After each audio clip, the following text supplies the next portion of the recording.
Hey everyone, welcome to The Daily. Today is Friday, March 22nd. Greg Lawless alongside Andrew Wiebe, and this is the day the United States national team taking on Costa Rica at Dick's Sporting Goods Park out in Denver, Colorado, right outside of Denver actually. The game is at 10 p.m. Eastern Time. You can watch it on ESPN. There's also a live chat on MLSsoccer.com. Now Andrew, this is the big one. Everyone's been talking about it all week, all of the brouhaha over the article in Sporting News and all the reaction to it all. Now they have to get on the field. What are you thinking? Well, I'm thinking that this is a game, as you said, where you have to get it done. You have 5 home games in the Hex. Those are the games that you win. You look at these other games, Honduras, frankly, that one didn't matter. A loss there was not expected, but a result that you can live with. If they lose this game, that is not a result that Jurgen Klinsmann and these guys can live with, especially with all the brouhaha. Now, what we're hearing from Denver is that there could be some changes. We could see DeMarcus Beasley at left back. That one looks likely. Probably Jeff Cameron on the right, Goodson and Gonzalez in the middle. And then another semi-surprise, Herculez Gomez out on the right-hand flank with Zusi on the left. I think that's the best lineup that Jurgen Klinsmann can put out. And in my opinion, they should win this game. They have the players, they have the venue. Now it's time to go out and get it done. Well, Costa Rica traditionally have done very well against the United States. They actually have a winning record against the U.S., the only team in CONCACAF other than Mexico that has that. Now, let's look at some of the other games, because yesterday the venues were announced for the rest of the hexagonal home games for the U.S. national team. And obviously, they're going back to Columbus for the Mexico game September 10th. That's the big one. Yeah, that is the big one. There's a psychological advantage. Nobody can deny that. I don't even think the Mexicans would deny that at this point. 3 straight 2-0 wins. That means something. Now, the issue here, it's not going to be the cold that sometimes we come to associate with Columbus. In September, that's not going to be the case. But I think still, you continue to play this game in Columbus until they lose it. That's true. And the other 3 venues, Seattle, everyone's been hoping for that one and looking forward to that. Salt Lake, where they'll be playing at Rio Tinto, and Sporting Park will also host a game as well for the U.S. national team. Ultimately, those are the games down the line. What matters is tonight, U.S.-Costa Rica, 10 p.m. Eastern Time. It's on ESPN and a live chat on MLSsoccer.com.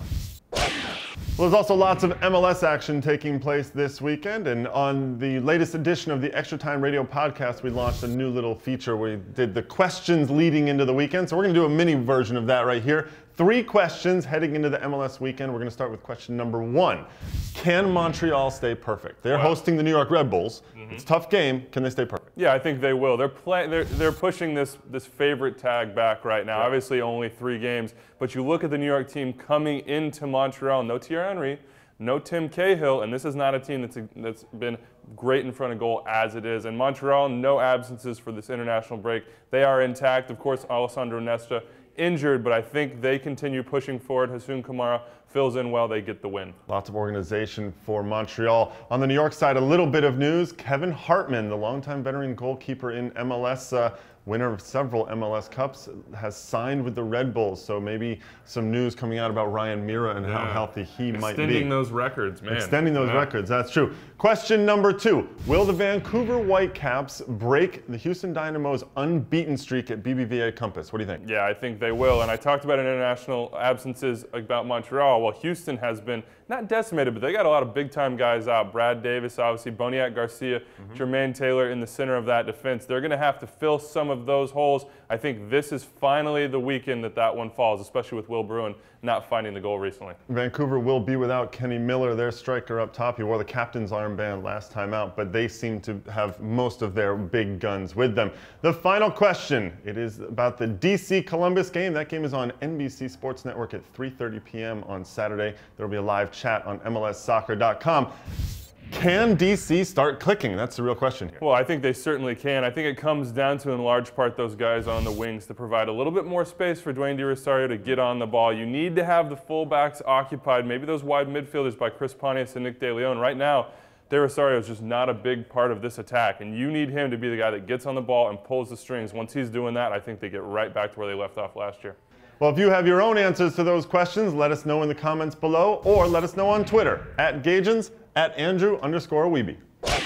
Couple of final bits and pieces here. There was a change in the schedule for the CCL teams. The LA Galaxy and Seattle Sounders had their game in between the 2 semifinal matches that they'll be playing moved, so they'll get a little bit of rest in between the legs. This is a good move, I think, for these 2 clubs. Yeah, definitely a good move. You get time to, as you said, rest guys. Make sure that you're preparing for that one team as opposed to having to have an MLS game on your docket. Now, the one thing you have to think about, these Mexican sides probably will not get that break. When I talked to Herculez Gomez after the first leg in Houston, I asked him about that. He says, look, I don't care. This is what I like. Let me play every 4 days. So I don't think they'll be too worried about that, but these MLS sides have to be happy to get that break. Obviously, MLS making some moves to really get into that final CCL and make a run at the title. And one other little bit of news, Landon Donovan announced that he will be returning to the Galaxy. He's expected to start training for them next Tuesday. That'll be a big day in the Galaxy's world as they start to get LD back into the fold. Last bit, as we mentioned earlier, Extra Time Radio, a new edition is out with Frankie Haydock. He had some interesting things to say. Yeah, put on your war paint, he said. That's typical Frankie, man. He wants them out there. He wants them positive. He thinks the U.S. has what it takes to get it done, but he said, look, we got to focus on the task at hand, get all the rest of this hubbub out of the way. Again, the U.S. Costa Rica, that's the news tonight, Friday night at Dick's Sporting Goods Park outside of Denver. Enjoy that game. Let's all keep our fingers crossed for a U.S. win in that one.